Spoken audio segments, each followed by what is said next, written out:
You're listening to the Play Therapy Podcast with Dr. Brenna Hicks, your source for centered and focused play therapy coaching.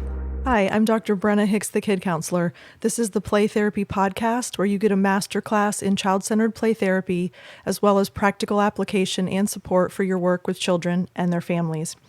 In today's episode, we are discussing another of the exploration, mastery, and sexualized play themes. And in today's episode, it is sexual behaviors directed at the therapist, which is never an easy play session, never an easy theme to deal with, so definitely worth discussing. Before we dive into that, I have a couple of housekeeping things. Wanted to let you know that the Corewell CEU course is coming up at the end of this month. This is early January as of the date of this recording, and the end of the month is the Corewell CEU program, 3 hours in child-centered play therapy. So if you are needing or wanting CEUs, please go to childcenteredtraining.com and you can get signed up for that.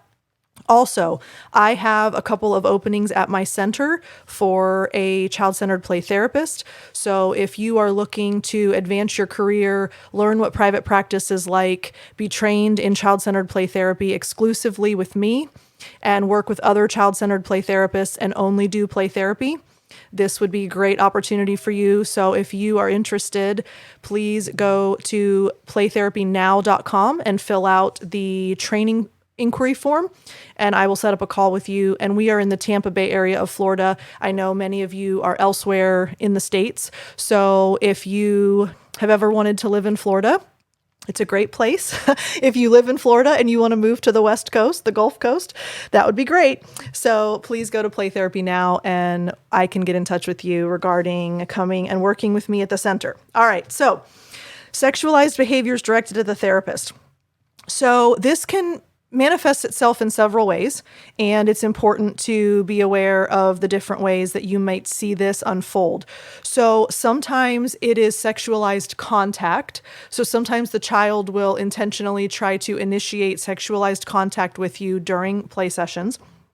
However, sometimes they will just get into exhibitionism, say that fast. And I actually find that this is more common than the sexualized contact. I've had a lot of kids get into exhibitionism in the playroom. And so they will either talk about it, they will do it, they will threaten it. And sometimes they completely surprise you with it and you have no idea that it's coming. And all of a sudden they have taken off clothing and you're like, oh my goodness. So that is how I typically have seen this in my work with children. There's been a few times it's been sexualized contact, but more often than not, it's exhibitionism. And or sometimes they will attempt to look at or ask to look at therapists' body parts or genitals. And so sometimes it's inadvertent and not so obvious. So sometimes it's,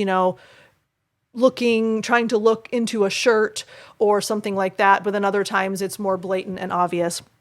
So when you have sexualized behavior directed at the therapist, we have to understand what the potential meanings are and obviously, where that's coming from.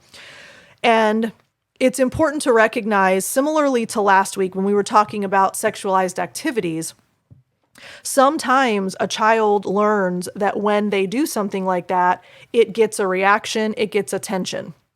So that is still in play in sexualized behaviors directed at the therapist. Sometimes it truly is just because they have been conditioned that it gets a reaction and attention. However, other possibilities are they are wondering if you as the therapist will keep the child safe from sexualized activities. In other words, it's a trust test. So if they've been exposed to sexualized activities, if adults in their life have made it clear that they will not be kept safe from those types of things, they have to test if they can trust you and if you are going to be someone that will keep them safe from that type of activity. So sometimes they have been so exposed to it, they don't know where you stand and they're trying to figure it out. Another possibility is they want to develop a bond and a connection with you. And from past experiences, maybe potentially prior abuse as well, they might have learned that sexualized play gains adults' approvals or adults' closeness. And so then in that case, they are just operating from their perspective that when I do these things, adults in my world connect with me, are close with me, approve of what I'm doing. And so it can be a conditioned type of response where they believe that that's the only way that they can form a relationship with an adult. So those three potential reasons, specifically, let me circle back to the exhibitionism really quickly, because like I said, I've seen that more than any other thing. And in those cases, it is almost always that the child has learned that it causes a huge reaction and they're testing boundaries. So at school, if they were to reveal their genitals, if they walk into their brother or sister's room and they take off their clothes, that causes adults in their lives to react, understandably. And so that becomes a conditioned, habitual type of response. And then also, the other times that I've seen it is when a child has watched a movie or a show or a video, or sometimes they stumbled across pornography. And so then they are trying to sort out what is okay and what is not.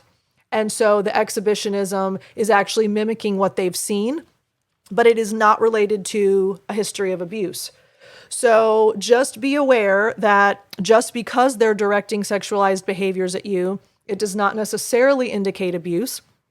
But we definitely want to have it on our radar. We definitely want to be aware, make notes, document, and keep an eye on it. And, obviously, the longer the behavior persists, the more insight we typically are able to gain. So then we're able to deduce exactly where we think that's coming from, and then obviously have discussions with parents or caregivers, guardians, etc. So sexualized behaviors directed at the therapist, it's tricky to navigate. It requires a lot of limits. It requires very clear boundaries. But in the midst of all of that, it necessitates unconditional love and acceptance. And that's where we really have to keep our own emotions in check, because a child is operating from a behavior standpoint, not an emotional standpoint, because they don't understand that sexualized behavior has an emotional connotation outside of childhood. So we get emotionally reactive to things that are done in the playroom in this kind of context. But for a child, it's truly behavioral. And that is a challenge that we face as therapists, to make sure that we are neutral and calm and we keep ourselves in check. We communicate the be with attitudes. We unconditionally love and accept the child, even when they're doing things that make us uncomfortable. And then we just default to limit setting and making sure that boundaries are clear. And then that helps the child regulate and self-control, which is ultimately the goal. And obviously they can process what they need to in that safe relationship and safe environment of the playroom with us in there as the therapeutic guide. So I hope you find that helpful. We have 2 more of themes, and then we will be moving on to new sections of curriculum. So I'm very excited about that.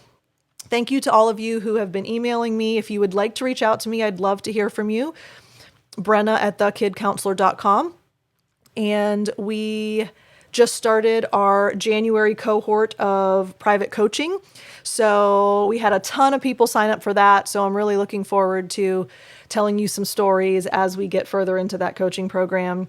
And there are all kinds of opportunities available at playtherapynow.com if you're interested. So I'm very grateful to each and every one of you. I hope that January is treating you well. And we typically have all kinds of goals and aspirations in January at the beginning of each new year. And I hope that one of your goals and one of your aspirations is to become the best child-centered play therapist that you can be. And that's why you're here. And that's why you're a part of the Play Therapy Podcast family. So thanks for letting me be a small part of your journey. And I'm looking forward to more episodes. We'll talk again soon. Bye. Thank you for listening to the Play Therapy Podcast with Dr. Brenna Hicks. For more episodes and resources, please go to www.playtherapypodcast.com.